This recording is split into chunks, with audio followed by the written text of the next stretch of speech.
ګرانو کتونکو دې وخت کې موږ سره د نوښار ډسټرکټ بار معروف قانوندان میا عزیز الدین اډوکیټ صاحب موږ سره په مخ باندې دی. میا عزیز اډوکیټ صاحب هغه شخصیت دی چې کوم د اسم 400 کې چې کوم بې ګناه قتل شوی دی د هغې اواز هم دوی چت کړی دی او بل ده دا ویلي دي چې پولیس نظام دې ختم شي. اډوکیټ صاحب دا پولیس نظام چې دا دې ختم کړی شي د اسم په دې کیس کې بس انصاف میلاو شي. بسم الله الرحمن الرحیم. د ټولو نه اول خو زه ستاسو شکرګزار یم چې تاسو زموږ د اواز چې دی وختن خو وختن د عوامو ته رسوئ او څنګه چې تاسو سوال وکړو د پولیسو د نظام خاتمې او انصاف او د اسم قتل کیس کې د انصاف حوالې سره نو د نظام تبدیلی دپاره د نظام د پولیس نظام د خاتمې دپاره زما اواز چې دی هغه په دې وجه دی چې په پولیس ډپارټمنټ کې چې کوم ایمانداره پولیس افیسرز دي یا پولیس افیشلز دي نو هغه په سایډونو باندې پراته دي، ای بې اختیاره دي او چې کوم دا اهل پولیس افسر دی چې هغه یا شولډر پروموټډ دی او یا سفارشتي دی او یا په بل مینز باندې دی نو هغه د وجه نه وختن په وختن دغه حالات جوړیږي او د قوم محافظ چې کوم دی هغه پولیس دی او د وکلا د قانونو محافظان دي. نو چې د قوم محافظ چې راوچت شي او د قانون محافظ قتل کېدل شروع کی نو د آیا د دې نظام مزید د پاتې کېدو څه وجوهات جوړیږي. نو دې په وجه باندې زما دا اواز دی چې دا پولیس نظام چې کوم دی دا فرسوده شوی دی، دا د مکمل طور ختم شي، دا د کرپشن نه ډک نظام دی او دې کې مکمل چې کوم دی بلا جرایم پیشه پولیس افسران پکې موجود دي، پولیس افیشلز پکې موجود دي. نو د داسې قسمه خلکو مکمل طور باندې د هر قسمه اداره چې وي د هغې نه خاتمه هغې پکار ده، ځکه تر څو پورې به مونږ د لاشونو چتو او بې ګناه.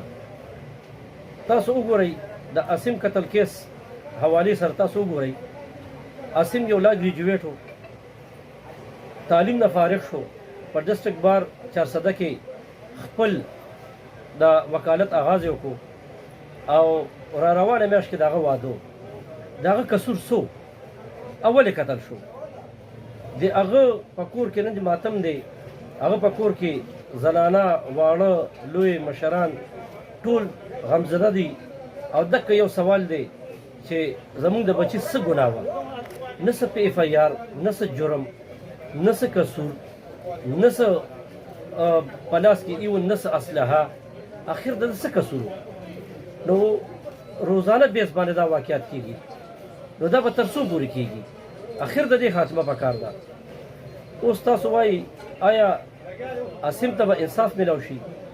نو دا چې کوم پولیس نظام دی په دې کې خو بالکل چاته انصاف نه میلاویږي.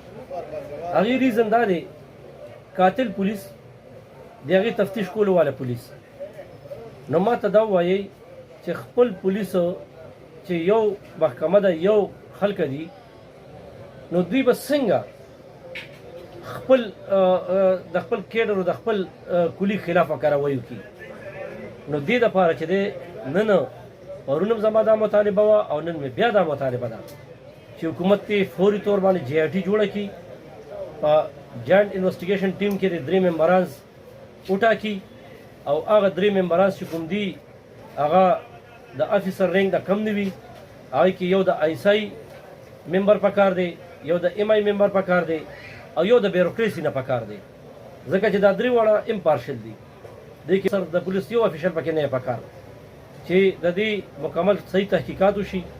ګورئ یار درج کیږي، د هغې باوجود هغه ګرفتاریږي نه، هغه بیا په پولیس محکمه کې دننه هغه ته پناه ورکوي او هغه بیا هم نه ګرفتاریږي، بیا هغه ته صفا لاره ورکوي، هغه د 400 نه روانېږي او لاهور ته رسي او ولته ټرانزټ بیل کوي. نو آیا دا کوم انصاف دی؟ دی یې چې ما په 2 غنټو کې ما ملزم ټریس کو او دلته کې ټریس ملزم، نومینیټډ ملزم هغه وسره دی او هغه گرفتاری نه کیږي، هغه لاهور ته رسېږي هغه گرفتاری نه کیږي. نو آیا دا کوم نظام دی؟ موږ په دې نظام کې یو. ځکه خو زه مسلسل د خپل فیلډ مارشل آرمي چیف جنرال عاصم منیر نه دا مطالبه کوم چې دې وخت کې یو ته د دې قوم سهاری را مخکې شه او دا نظام ختم کا، یو بل نظام د دې لا انفورسمنٹ یو بل نظام جوړ کا، د آرمي ماتحت کا. ځکه په دې کې اکاونټیبلټي نشته دی چې دا د ملیټري ماتحت شي، په دې کې اکاونټیبلټي راشي، د دوی نه به تپوس راشي. غریب سړی به در په در نه ګرځي، په احتجاجونو بني. د غریب سړی به د انصاف لپاره دغه یو محکمې ته بیا ګوري. په هغې کې خو ګوره په ملیټري کې خو اکاونټیبلټي شته دی، تپوس شته دی. نو دې د وجې نه موږ دغه اواز دی چې د دوی اکاونټیبلټي شروع شي، د دوی نه تپوس شروع شي.